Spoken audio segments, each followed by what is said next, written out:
이렇게 어려운 시기에 다 같이 오셔서 너무 감사합니다. 저도 마스크를 써야 되는데 마스크를 쓰면 아무래도 말하는 게 잘 안 들리고 여러 가지 불편할 것 같아서 마스크를 안 쓰고 있습니다. 뭐 저 편하자고 하는 게 아니라 예배 원하는 진행을 위해서 저 하나 희생하는 거니까 그냥 이렇게 봐주시면 될 것 같습니다. 오늘은 특별히 예배를 드리는데 인터넷 생중계를 하고 있어요. 그래서 원래는 유튜브로 하려고 했는데 유튜브 했더니 저 같은 하수는 쉽게 안 되더라고요. 이게 인터넷 생중계를 유튜브로 하려고 하면 24시간을 컴퓨터를 켜놓고 있어야 되더라고요.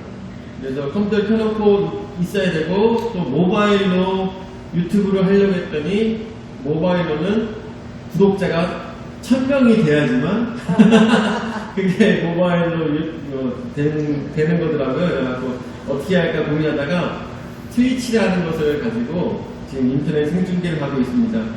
그래서 혹시 승환이가 지금 이 방송을 보고 있다면 댓글에다가 저 보고 있어요 라고 적어주세요. 안 그러면 지금 누워있는 것으로 생각하겠습니다. 댓글을 좀 나와주시면 좋겠어요. 이게 좀 방송이 약간 늦게 나가더라고요. 아마 지금 제 생각인데 방송 틀어놓고 마음으로 예수님 만나고 있지 않을까 누워서 그런 생각이 듭니다. 뭐 저는 또 생각해보니까 이런 생각이 들더라고요. 게임 방송을 보다가 이게 뭐지 하고서 뭔가 하고 들어가서 보다가 저희 예배에 자기도 모르게 참석하게 된 혹시나 형제자매가 있을까 생각이 있어서 여기는 청주에 있는 풍성한 침례교회라고 합니다. 잘 오셨습니다. 아멘으로 화답하지 마시고 별풍선으로 화답해주세요. 네. 예배 말씀을 전하도록 하겠습니다. 오늘 말씀은 저번 주에 이어서 팔복 두 번째 이야기를 하고자 합니다. 여러분들 저번 주에 어떤 말씀을 전했는지 다들 기억하실 거라 믿습니다. 첫 번째가 복이 무엇이었습니까? 심령이 가난한 자는 복이 있나니 천국이 저들의 것임이라고 했습니다. 무엇에 대한 심령이겠습니까? 주를 바라는 심령. 그 심령이 가난한 자들은 얻고자 하는 마음이 있어서 주를 더욱더 찾는다고 했습니다. 그들에겐 천국이 그들의 것이라고 했습니다. 또한 애통하는 자는 복이 있다고 했습니다. 무엇에 대한 애통입니까? 다른 사람들의 한심함과 다른 사람들의 부족함에 대해서 애통하는 것이 아니라 바로 이 부족함, 나 자신에 대해서 애통하는 자들에게 주님께서 복을 허락하여 주셔서 저들로 하여금 회개하게 하시고 저들로 하여금 위로를 허락하여 주신다. 그 위로는 어떻게 하는 위로? 안으로 받아주시는, 안아주시는 위로를 하시는 것이다 라고 여러분들에게 말씀을 전하였습니다. 또한 온유한 자는 복이 있다고 했습니다. 온유한 자가 받게 되는 복, 그것은 땅을 기업으로 받는다고 했는데 아브라함이 받았던 땅을 기업으로 받았던 것처럼 아브라함이 땅을 기업으로 받았던 것처럼 우리도 천국에 있는 그 자리를 우리도 기업으로 물려받게 될 것이다 라는 것이 바로 팔복 첫 번째 말씀을 여러분들에게 전했습니다. 오늘 팔복 이 두 번째 말씀으로 말씀을 시작하고자 합니다. 무엇보다 오늘 시작하기 전에 여러분들에게 그런 말씀을 하고 싶었어요. 오늘 새벽에 기도하면서 생각이 들었습니다. 하나님께서 진짜 우리에게 원하시는 것이 무엇일까에 대해서 굉장히 고민이 많이 된다고. 하나님께서 진짜 우리에게 원하시는 것이 무엇일까? 우리가 이럴 때 더 밀고 나가야 되는 것인가? 믿음으로 밀고 나가는 것이 정말 믿음의 모습인 것인가? 아니면 다른 것일까? 이런 생각을 했어요. 근데 가만히 생각해 봤더니 그런 생각이 있더라고요. 하나님께서는 사람을 통하여서 우리에게 필요한 것들을 말씀하실 때가 있습니다. 일반 계시로서 우리에게 함께 하실 때 그렇게 사람을 통해서 이야기하시는데 지금 이 사건을 통하여서 신천지가 많은 사람들에게 회자가 되고 있고 정말 유명해졌어요. 좋게 유명해진 것이 아니라 나쁘게 유명해졌고 이들의 어떻게 보면 악랄함이 굉장히 많은 사람들을 통해서 알게 된 깊은 사건입니다. 이것은 저들이 이야기하는 것처럼 저들이 뭐라고 합니까? 이 짧은 시기에 이렇게 부흥할 수 있는 이유는 뭐라고 얘기합니까? 그들이 부흥할 수 있는, 신천지가 부흥할 수 있는 이유는 하나님이 하시는 일이기 때문에 그들이 짧은 시기에 부흥하였다고 이야기합니다. 저는 이 신천지가 이런 유명세를 탄 것도 하나님이 하시는 일이라고 생각이 듭니다. 그들을 솎아내기 위해서, 그들을 한 명 한 명 올바른 교회에서 솎아내기 위해서 이 일들이 벌어지는 것은 아닐까, 이런 생각이 듭니다. 그 전부터 하나님께서 그들을 벌하시기 위하시고 또한 그들로 하여금 정신 차리게 하기 위해서 이 일들을 계획을 하시고 기획을 하신 것이 아닐까, 이런 생각이 들었습니다. 이런 상황 속에서 이런 생각을 가지고 생각을 해보니까 우리로 하여금 마스크를 쓰고라도 이렇게 예배를 드리는 이 시간은 어떤 의미일까, 이런 생각이 들더라고요. 그러자 한 가지 생각이 들었어요. 애굽에서 있었던 6월절 사건을 여러분들 다들 기억하실 것입니다. 6월절 사건에 어떤 일이 있었습니까? 모세가 사람들에게 이야기하고 아론이 또한 얘기해서 많은 사람들로 하여금 어린 양의 피를 문설주에 바르면 죽음의 천사가 지나간다는 그러한 이야기를 했습니다. 지금도 우리에게 코로나는 어떻게 보면은 죽음의 사신이 아니면 죽음의 천사일 수도 있을 것입니다. 그런데 이런 상황 속에서 어떠한 사람은 야, 그런 게 어딨어? 응? 그 당시 애굽 사람들, 애굽이나 아니면은 그 히브리 민족 중에서 그런 얘기가 있었을 거예요. 야, 하나님이 우리와 함께 하시는데 그런 거 바른다고 받을 게 뭐가 있어? 나는 믿음으로 나갈까? 나는 바르지 않아도 나는 구원받을 사람이야. 나가는 사람이 있었을까요? 없었을까요? 있었을 거라고 생각이 듭니다. 있었을 거라고 생각이 들어요. 그래서 바르지 않는 사람들이 있었을 거예요. 분명히 저는 생각했을 때, 야, 내가 너희들보다 믿음이 더 좋아! 하면서 그렇게 막문내기로 나가는 사람이 있었을 것입니다. 그런데 하나님께서 저기에게 모세와 아론에게 통해서 사람들로 하여금 그것을 하라고 했습니다. 그렇지만 하지 않은 사람은 분명히 그 장자가 죽었을 것이라는 생각이 듭니다. 이번 사건도 저는 비슷한 양상으로 생각하게 되더라고요. 교회들로 하여금 조심하라고 사람들을 통하여서, 세상 사람들을 통하여서 아니면 다른 사람들을 통하여서 조심하라고 이러한 경고들을 합니다. 그런데 이런 경고들 속에서 어떤 교회들은, 지금도 저 생각인데 어떤 작은 교회는 우리는 그런 거 없다, 최선을 다해서 하나님 앞에 영광을 돌리자, 우리는 믿음으로 이겨낸다 하는 교회 있을까요, 없을까요? 저는 있을 거라고 생각이 들어요. 있을 거라고 생각이 들어요. 어떤 작은 교회는. 그러면서 야, 우리는 믿음으로 마스크도 쓰지 않아 하면서 다 벗어놓는 교회들도 분명히 있을 거예요. 있을 거라고 생각이 듭니다. 저는 모르겠어요. 무엇이 옳은 것이고 무엇이 그른 것인지 제가 판단할 만한 대단한 사람은 아니죠, 제가. 그렇지만 저는 아까 말씀드린 것처럼 애굽의 6월절 사건을 생각하면서 좀 이것이 좀 비슷하게 어떤 뉘앙스를 갖지 않나, 이런 생각이 들더라고요. 그래서 이 솎아내는 작업 중에, 하나님께서 신천지를 솎아내는 이 작업 중에 우리도 말려들지 말아야 되겠다는 생각이 들더라고요. 그래서 최소한의 우리가 할 수 있는 모든 것들을 다해서 하나님이 하시는 일에 누가 되지 않는 그런 우리의 신앙의 모습이 되었으면 좋겠습니다.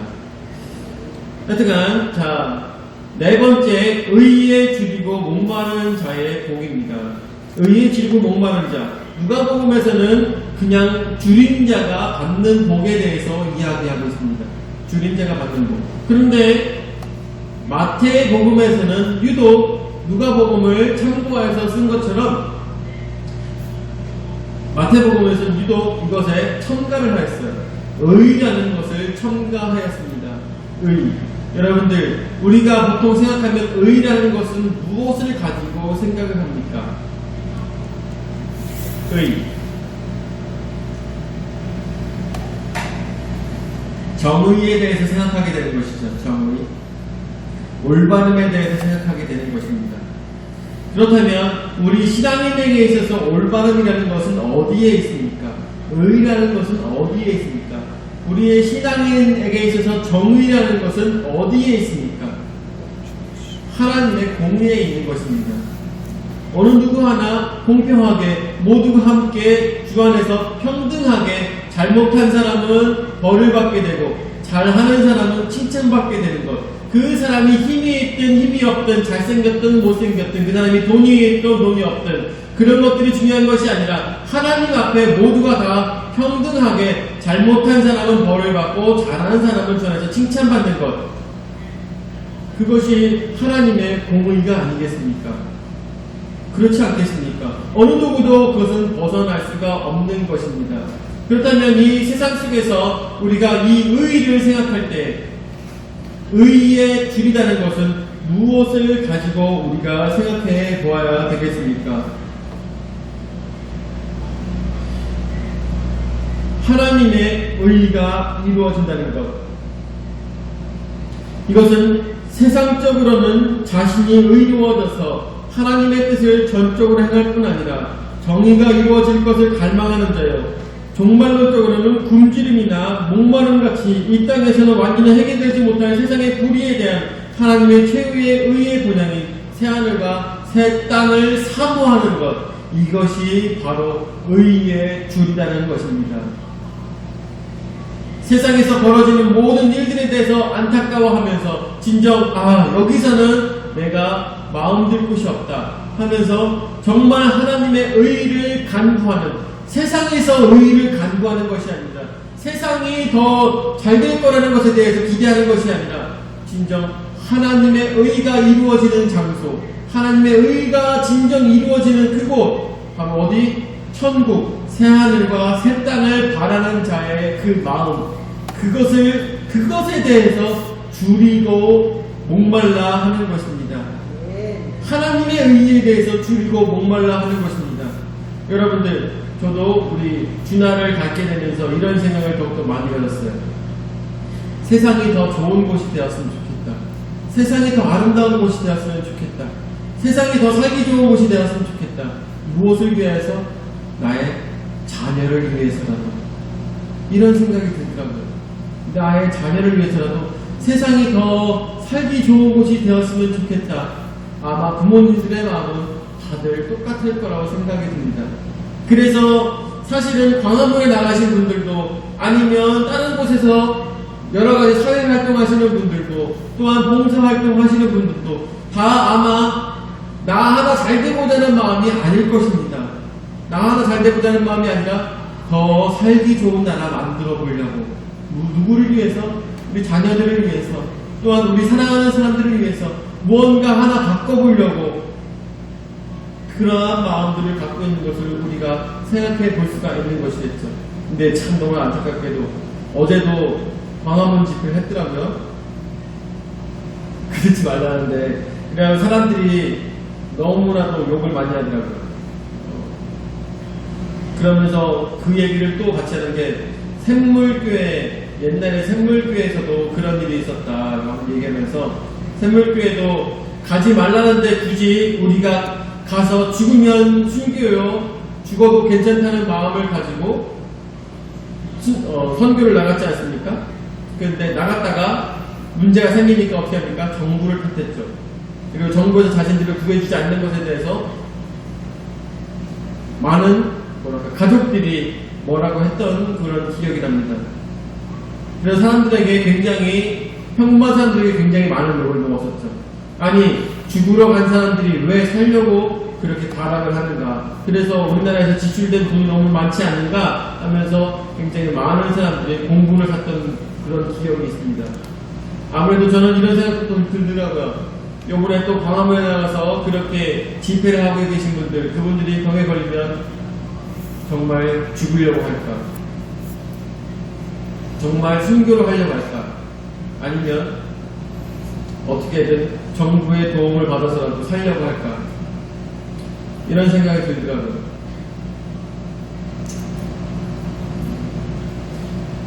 의에 줄이고 목마른 자들, 이 세상이 잘 되기만을 바라고 이 세상이 하나님의 의로 변하기만을 바라고 있지만 결국 결론은 무엇이었습니까? 결론, 모두가 갖고 있는 결론이 사실 있죠. 마음속에 결론이 있습니다.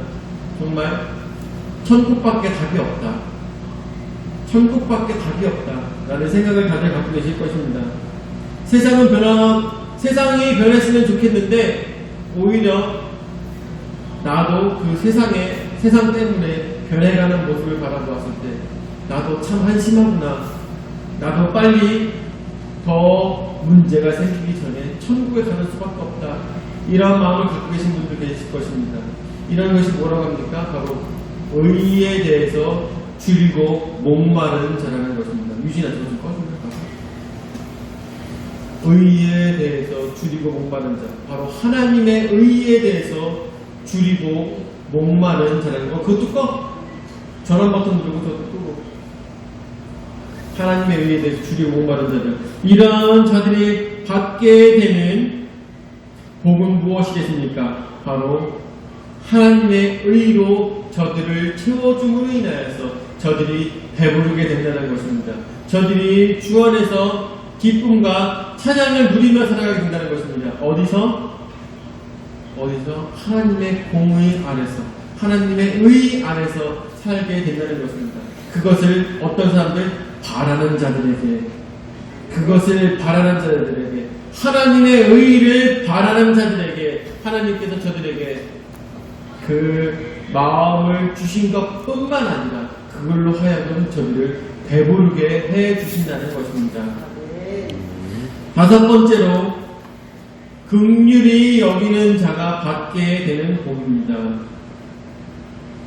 긍휼히 여기는 자, 이것은 히브리어의 헤세드, 사랑을 뜻하는 헤세드와 동정이라는 뜻의 라함임의 번역으로 사랑하며 아니면 동정한다는 그러한 비슷한 말로 우리가 긍휼이라는 말을, 사실 우리나라는 이 말을 잘 쓰지 않아요. 긍휼하게 여긴다는 말을 잘 쓰지 않아요.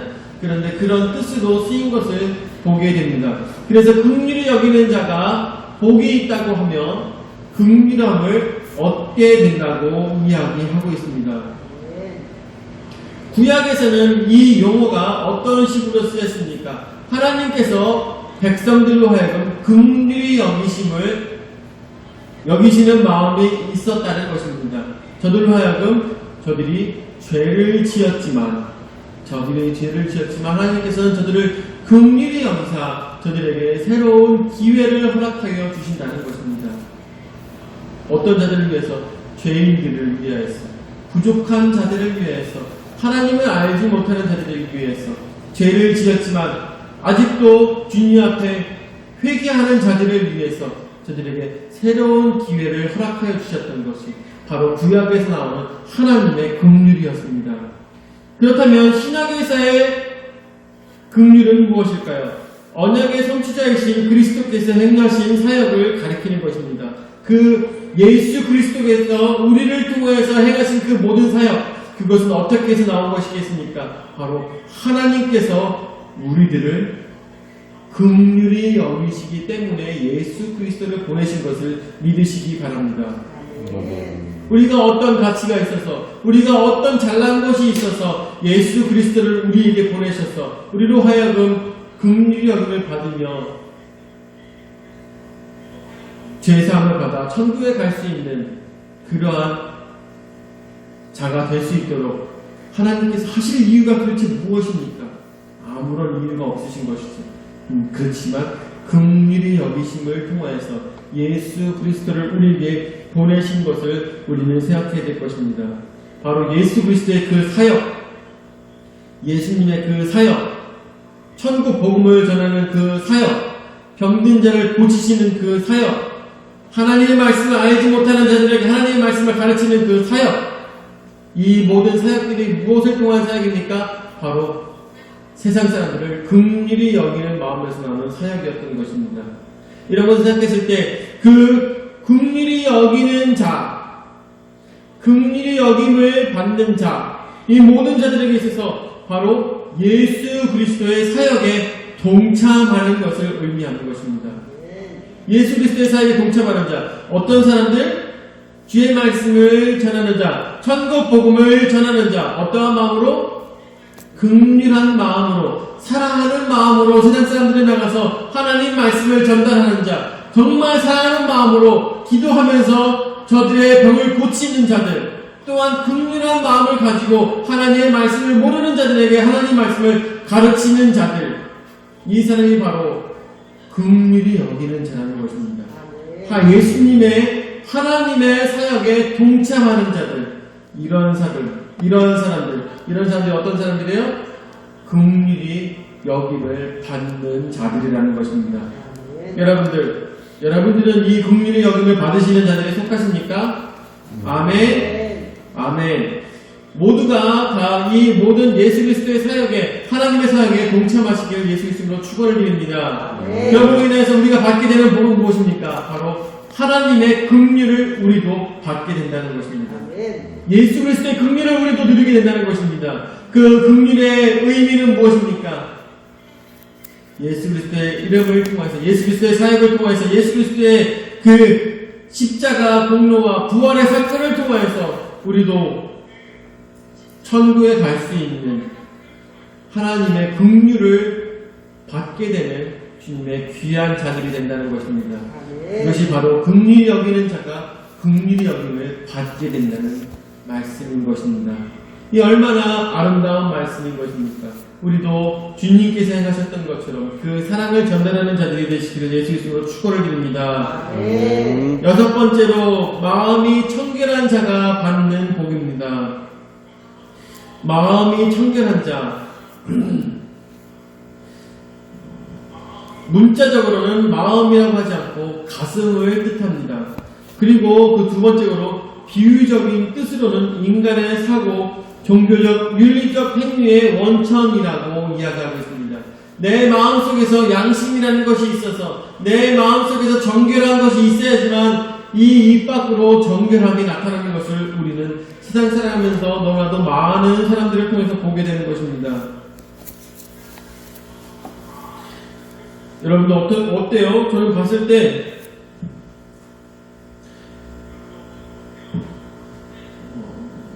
저하고 얘기하면 불편한 사람들이 굉장히 있어요. 네, 여러분들 아시나요? 저하고 얘기하면 불편한 사람들이 있어요. 근데 왜 불편하신데요? 이렇게 얘기하면은 말을 쉽게 할 수가 없대요. 그게 무슨 말이지? 이런 생각이 들었어요. 그게 무슨 말이지? 말을 쉽게 할 수 없다니 그건 무슨 말이죠? 모르겠고 말을 쉽게 할 수가 없대. 그래갖고 이게 무슨 말이지 생각했었어요. 그런데 이제 그 사람이 말을 쉽게 하는 걸 봤어요. 그 사람이 말을 쉽게 하는 걸 봤더니 욕을 섞어가면서 이 새끼야 저 새끼 하면서 막 말하는 거 봤을 때 저렇게 하고 싶었구나 이런 생각이 들더라고요. 저렇게 하고 싶었구나. 근데 저한테는 그렇게 하지 않더라고요. 저희 친구들조차도 저한테 그렇게 해주지 않아요. 저희 친구들도 저한테는 이 새끼야 저 새끼야 이렇게 안 해요. 고등학교 친구나 중학교 친구를 만나도 초등학교 친구를 만나도 저한테는 그렇게 해주지 않아요. 제가 저의 직업을 밝히지 않아도 저에게는 그렇게 하지 않아요. 여러분들 왜 그럴까요? 왜 그럴까요? 불편한 사람이라서 그럴까요?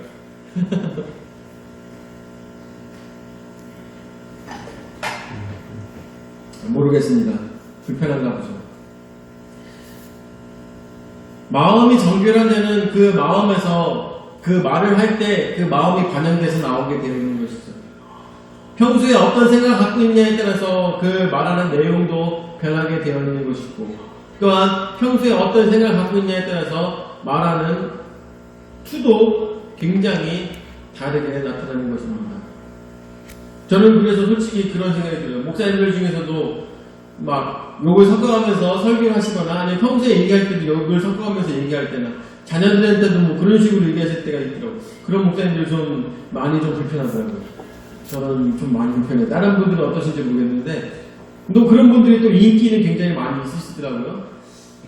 전 잘 모르겠어요. 저는 저한테 돈을 주고 시켜도 그렇게 못하겠더라고요.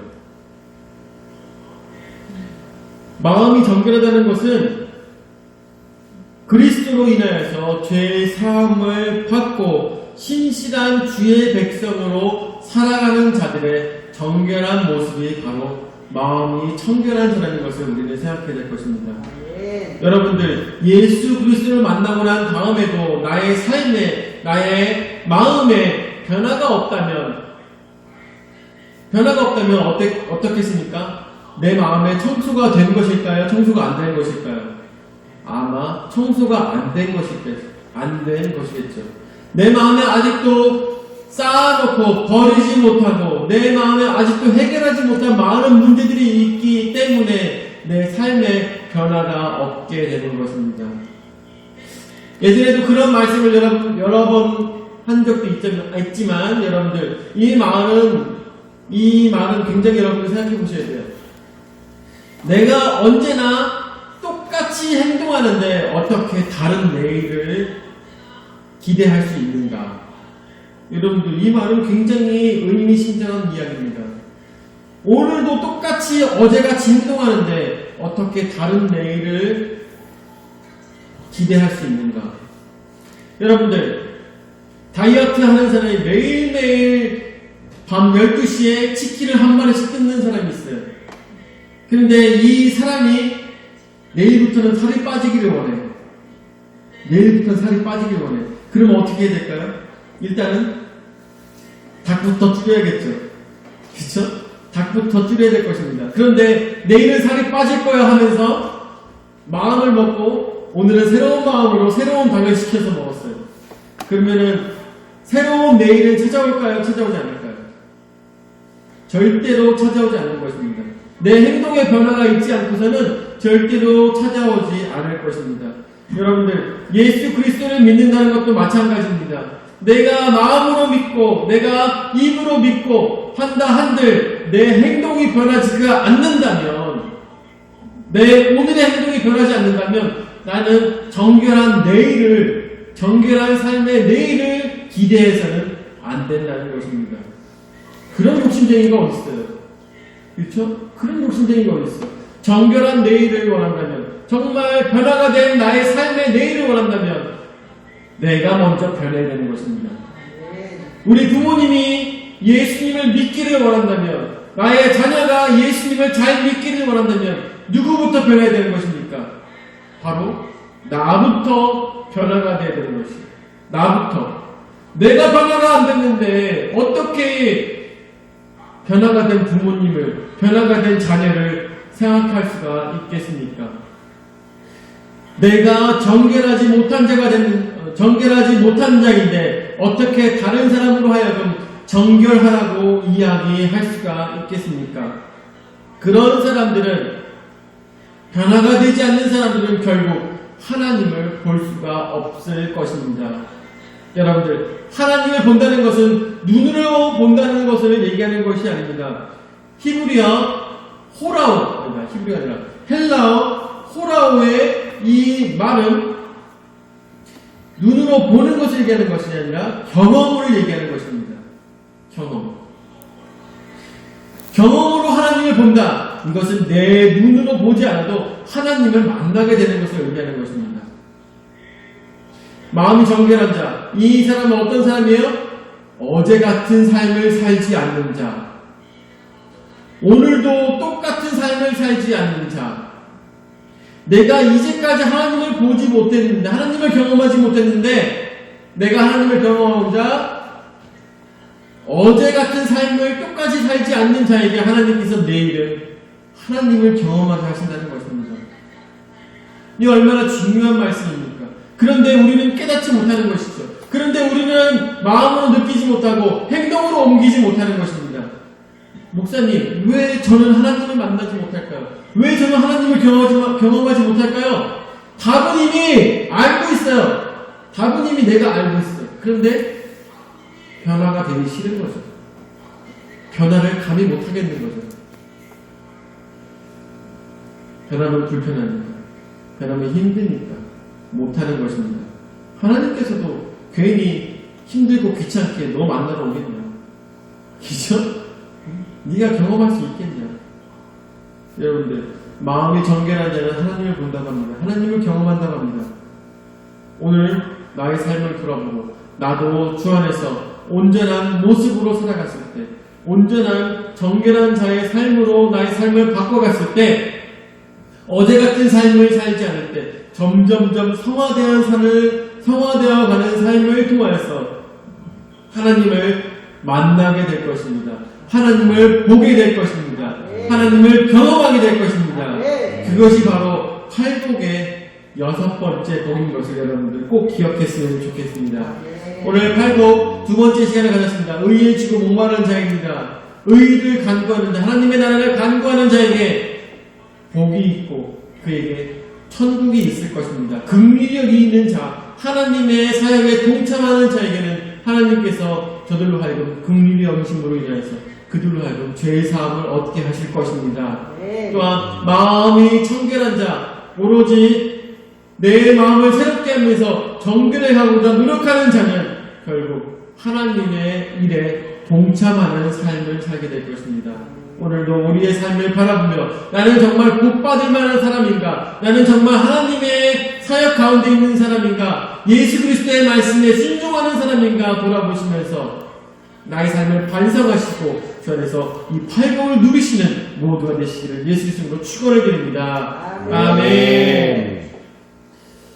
하나님 역사하시는 주님의 은혜를 감사를 드립니다. 오늘도 저에게 귀한 은혜의 말씀 함께 주셔서 말씀으로 깨달을 수 있도록 인도해 주심을 감사를 드립니다.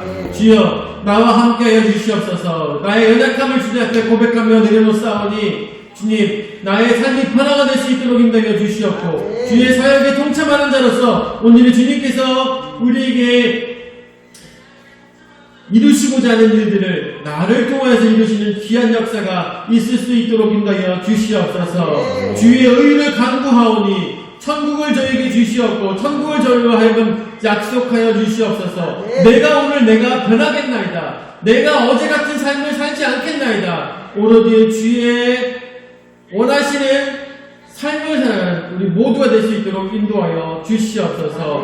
오늘 굳은 결심을 하면서 주님 안에서 살아가고자 나오니 주여 나의 삶을 용서하여 주시옵고 온전한 모습으로 나아갈 수 있도록 인도하여 주시옵소서. 감사를 드리며 사랑하신 예수님의 이름으로 기도드립니다. 아멘.